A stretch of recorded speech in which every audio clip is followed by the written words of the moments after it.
Everyone, आप सभी का स्वागत है आपके अपने चैनल इंग्लिश ज्ञान पर। और आज मैं फिर हाजिर हो गई हूँ एक और चैप्टर की एक्सप्लेनेशन के साथ। और आज मैं एक्सप्लेन करने वाली हूँ आपके साथ क्लास 4 का एनसीईआरटी की क्लास 4 संतूर बुक का यूनिट 2 में से चैप्टर नंबर 4, जिसका की टाइटल है one thing at a time.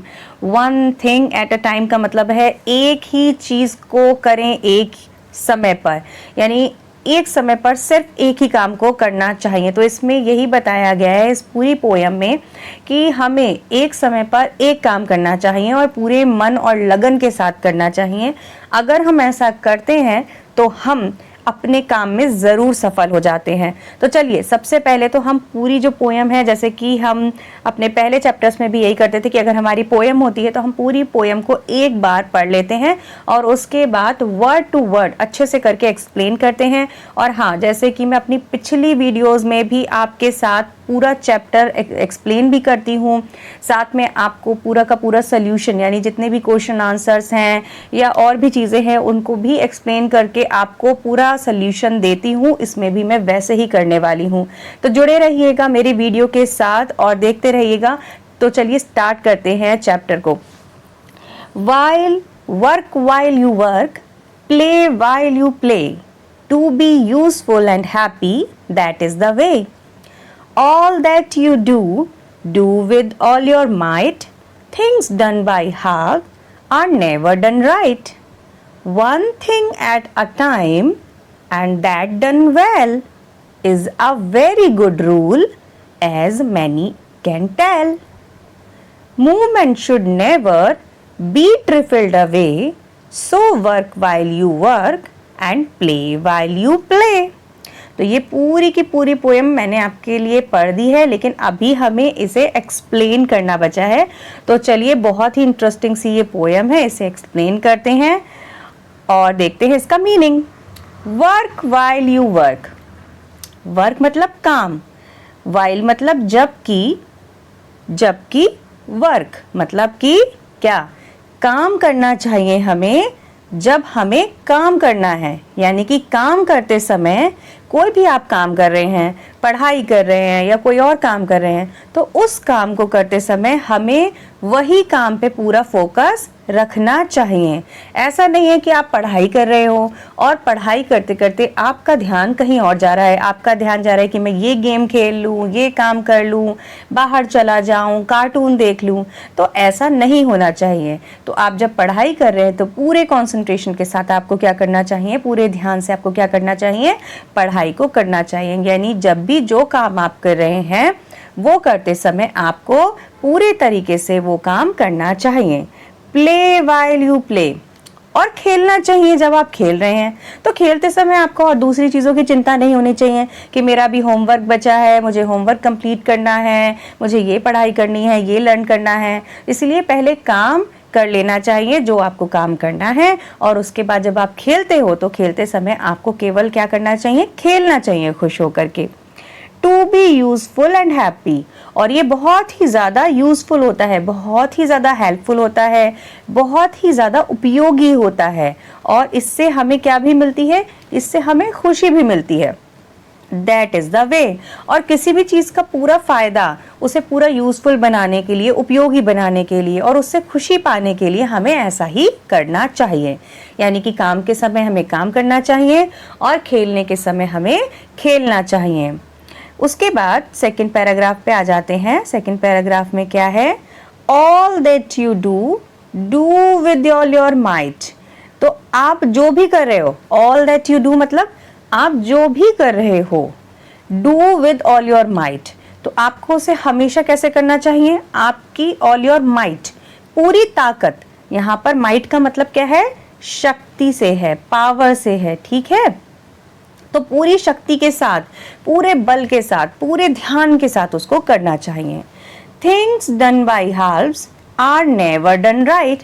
तो जो भी चीजें हाफ्स, हाफ्स का मतलब है हाफ, आधी, तो जो भी चीजें हाफ डन होती हैं यानी आधी की गई होती हैं, आधी करके छोड़ दी गई होती हैं, आर नेवर डन राइट, वो कभी भी अच्छी नहीं होती हैं। आप उनसे कभी भी पूरा फायदा नहीं उठा सकते, आप उनसे पूरी खुशी नहीं ले सकते। इसलिए जो भी चीज करनी चाहिए उसे पूरी ताकत के साथ और पूरा करना चाहिए, आधे अधूरे में नहीं छोड़ना चाहिए, नहीं तो आपको समझ में भी नहीं आएगा। अगर आप चैप्टर कोई मैं आधा समझाऊं आधा छोड़ दूं तो आपको समझ में आएगा? नहीं आएगा। इसलिए हमें कोई भी काम को कैसा करना चाहिए? पूरा करना चाहिए और पूरे मन के साथ करना चाहिए। One thing at a time and done well. एक समय पर एक ही काम को करना चाहिए। One thing at a time, एक समय पर एक ही चीज करनी चाहिए। एंड दैट डन वेल, और उसे कैसा करना चाहिए? बहुत ही अच्छे से करना चाहिए, पूरे कंसंट्रेशन के साथ। मैंने बताया ना, पूरे ध्यान से करना चाहिए। Is a very good rule as many can tell. As many can tell मतलब बहुत सारे लोगों ने, अधिकतर सबने ही ये कहा है कि ये बहुत अच्छा रूल है, बहुत अच्छा एक रूल बनाया हुआ है, एक बहुत अच्छा रूल है जिससे कि आप क्या कर सकते हो, एक समय पर अगर एक काम करते हो तो वो अच्छे से होता भी है और उसे आप अच्छे से कर भी पाते हो। ठीक है, नेक्स्ट पैराग्राफ पे देखते हैं। Movement should never be trifled away. तो यहाँ पर क्या दिया हुआ है? Movement should never be trifled away. Movements क्या होते हैं? क्षण। क्षण यानी यहाँ समय से लिया हुआ है। जो समय होता है should never be trifled away, उसको हमें ट्रिफल्ड अवे, ट्रिफल्ड अवे का मतलब होता है बर्बाद करना, खराब करना, फालतू में वेस्ट करना, तो ये होता है ट्रिफल्ड अवे का मतलब। ठीक है, तो मूवमेंट्स, मूवमेंट्स यहाँ पे किसके लिए यूज किया गया है? यहाँ पर मूवमेंट्स है जैसे समय, समय के लिए यूज किया हुआ है। तो समय को क्या नहीं करना चाहिए? ट्रिफल्ड अवे नहीं करना चाहिए, बर्बाद नहीं करना चाहिए। ठीक है, तो समय को बिल्कुल भी बर्बाद नहीं करना चाहिए। So work while you work and play while you play. इसीलिए हमेशा खेलते समय खेलो, काम करते समय काम करो। वर्क वाइल यू वर्क यानी काम करते समय काम करो, and play while you play, और खेलते समय खेलो। तो इसीलिए ध्यान ना भटकाओ, और जब आप ये वीडियो देख रहे हो तो बहुत ध्यान से देखो, तो एक ही बार में आपको समझ में आ जाएगी। और अगर आपका ध्यान इधर उधर भटकता रहेगा तो आपको ये वीडियो समझ में नहीं आएगी। यही इसमें बताया हुआ है कि अगर आप एक चीज कर रहे हो तो उसी पे पूरा फोकस रखो, वरना आपको वो चीज कभी भी समझ में नहीं आएगी। चलिए अब हम इसके कर लेते हैं सारे के सारे क्वेश्चन आंसर। तो सबसे पहला हमारा क्वेश्चन क्या है ये देख लेते हैं इसमें, और उसका सोल्यूशन भी मैं आपको बताती चलूंगी। लेकिन जैसा कि मैं अपने पहले वाली वीडियोस अगर मेरी आपने देखी हैं तो आपको पता है कि मैं क्वेश्चन के आंसर के सोल्यूशन आपको यहाँ समझा देती हूँ, लेकिन उसके आंसर आपको जो मिलेंगे वो कमेंट बॉक्स में जो कमेंट पिन किया हुआ होगा उसमें आपको मिल जाएंगे सारे आंसर। ठीक है, जो क्वेश्चन होते हैं उनके आंसर आपको मिल जाएंगे। यहाँ पे मैं केवल आपको क्या करूंगी? एक्सप्लेन करूंगी, बता दूंगी। ठीक है, तो चलिए सबसे पहला क्वेश्चन के बारे में बात कर लेते हैं। Why is it important to focus on doing one thing at a time? भाई क्यों इंपॉर्टेंट है, क्यों जरूरी है फोकस करना, ध्यान से करना, ध्यान केंद्रित करना, एक समय पर एक ही चीज को करते हुए क्यों जरूरी है ध्यान को केंद्रित करना? It is important to focus on doing one thing at a time because it helps us do the task properly and with full attention। क्योंकि जब हम एक समय पर एक ही काम को करते हैं तो पूरे अटेंशन के साथ, पूरे ध्यान के साथ कर पाते हैं और वो काम प्रॉपरली होता है, यानी कि सही ढंग से होता है। सेकंड क्वेश्चन है make a list of words that rhyme in the poem one thing at a time. तो पूरी पोएम में कुछ वर्ड्स हैं जो कि राइम है, राइम करते हैं। राइम का मतलब पता है? राइम का मतलब होता है कि एक दूसरे की लय, लय से मैच करना, लय से मिलना, जैसे कि डे, वे, से, वे। ठीक है, ये मैंने आपको बताया, ये आपकी पोएम में नहीं है। पोएम में जो वर्ड हैं वो हैं play, way, might, right, well, tell, away, play. तो ये कुछ वर्ड्स हैं जो इस पोएम में राइम कर रहे हैं। ठीक है, चलिए मैं आपको दिखा भी देती हूँ कि इस पोएम में कहाँ पर ये वर्ड्स जो हैं वो राइम कर रहे हैं। देखिए यहाँ पर आप देख सकते हो कि यहाँ पर ये राइम कर रहे हैं, जैसे माइट है, राइट है। ठीक है, और भी मैंने आपको बता दिए। ठीक है, बाकी मैं कमेंट बॉक्स में जो पिन करूंगी कमेंट उसमें आपको सारे के सारे दे दूंगी। चलिए नेक्स्ट क्वेश्चन पे आ जाते हैं, थर्ड क्वेश्चन पे। How do you feel after finishing a task that you have done well? आपको कैसा महसूस होता है जब आप फिनिश कर लेते हो, पूरा कर लेते हो एक काम को, जो टास्क आपको मिला है वो टास्क को कंप्लीट कर लेते हो और वो अच्छे से हो जाता है, तो आपको कैसा लगता है? I feel very happy and satisfied when I finish a task perfectly. तो आपको कैसा लगेगा भाई? आपको बहुत खुशी होगी, बहुत अच्छा लगेगा। तो मुझे कैसा लगता है? बहुत ही अच्छा लगता है, बहुत सेटिस्फाइंग लगता है, आत्मसंतुष्टि मिलती है जब मैं किसी काम को परफेक्टली कर लेता हूँ। इसके बाद नेक्स्ट क्वेश्चन की बात करते हैं। What are some of the thing do you do every day that help you stay calm and focus. तो कौन कौन सी चीज़ें होती हैं आप जो रोज़ करते हो अपने आप को काम और फोकस रखने के लिए, ठीक है, वो यहाँ पर आपको लिखनी है। जैसे कि आप लिख सकते हैं some things I do every day to stay calm and focus. जैसे आप एक टू डू लिस्ट बनाते हैं। टू डू लिस्ट का मतलब होता है कि क्या क्या काम आज हमें करना है, उसकी एक लिस्ट बनाएंगे। Doing deep breath and meditation, हम मेडिटेशन करते हैं, हम लिखते हैं, रीडिंग करते हैं जिससे कि हमें चीज़ें समझ में आती हैं quietly. Spending some time outdoor और इन नेचर, नेचर के साथ रहते हैं, थोड़ा देर बाहर बिताते हैं, जैसे पार्क चले गए या कहीं चले गए, जिससे कि हमें बहुत अच्छा शांति लगती है, हमारा दिमाग सही से काम कर पाता है।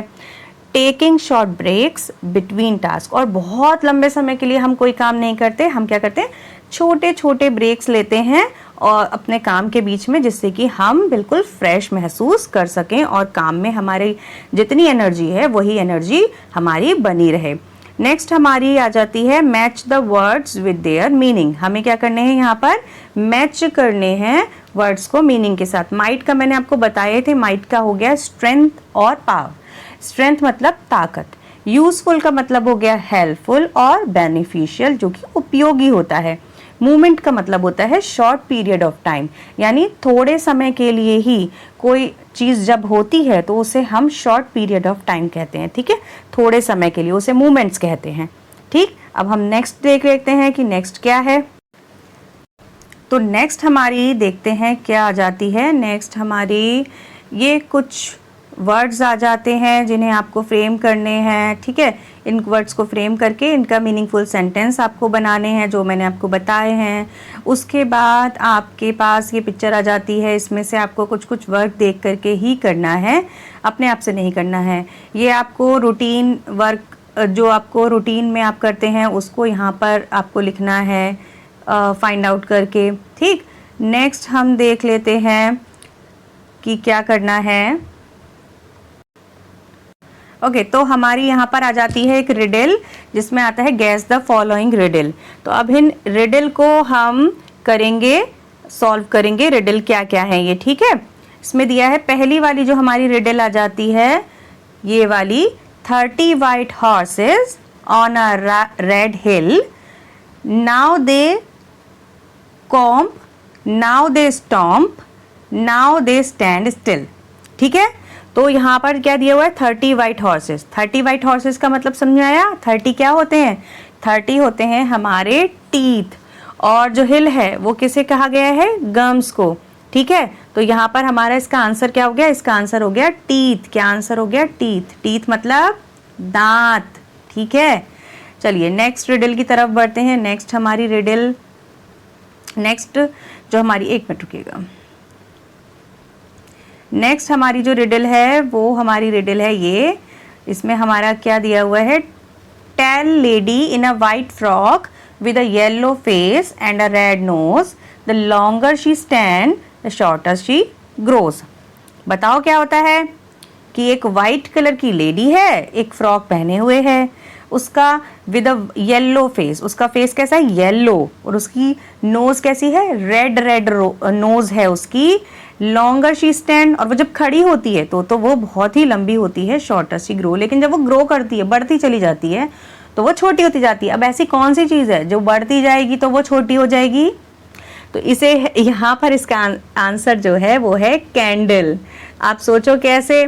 कैंडल जैसे जैसे जलती चली जाती है, ग्रो करती चली जाती है, मतलब जलती जाती है, तो क्या होता है समय के साथ साथ वो छोटी हो जाती है, लंबी नहीं होती है। और वाइट कलर की होती है कैंडल जो होती है। और येलो फेस क्यों होता है? जब उसमें हम फायर लगाते हैं तो उसका फेस, मतलब उसका जो आपको दिखती है वो कैसा दिखता है? येलो दिखता है एंड रेड कलर का दिखता है। समझ में आ गया? चलिए नेक्स्ट देख लेते हैं। नेक्स्ट वाली हमारी रिडल कौन सी है? तो हमारी नेक्स्ट रिडल है ये वाली, हार्ड एंड ब्राउन आउटसाइड, यहाँ पर दी हुई है hard and brown outside, soft and white inside, who am I. अब ये तो आप सबको पता होगा कि क्या होता है, hard and brown outside, hard होता है और ब्राउन होता है बाहर से। सॉफ्ट एंड वाइट होता है कैसा, सॉफ्ट होता है, बहुत ही सॉफ्ट होता है, मुलायम होता है, मतलब थोड़ा सा सॉफ्ट होता है। एंड वाइट होता है इनसाइड से। अब बताओ क्या है, हाँ कोकोनट। तो ये होता है कोकोनट, ठीक है, यानी नारियल। ठीक, तो ये हमारी रिडल भी कंप्लीट हो गई। नेक्स्ट देख लेते हैं और कुछ है क्या इसमें करने के लिए। सो ये हमारे सारी की सारी जितनी भी एक्सरसाइज थी वो भी, उसका भी सोल्यूशन हो गया, और हमारी जो चैप्टर था उसे भी मैंने आप लोगों के साथ शेयर कर दिया है, बहुत अच्छे से एक्सप्लेन कर दिया है। और मुझे लगता है कि बहुत ही मज़ेदार पोएम थी, बहुत अच्छे से आप लोगों को समझ में भी आ गई होगी और सोल्यूशन भी बहुत अच्छे से आपको समझ में आ गया होगा।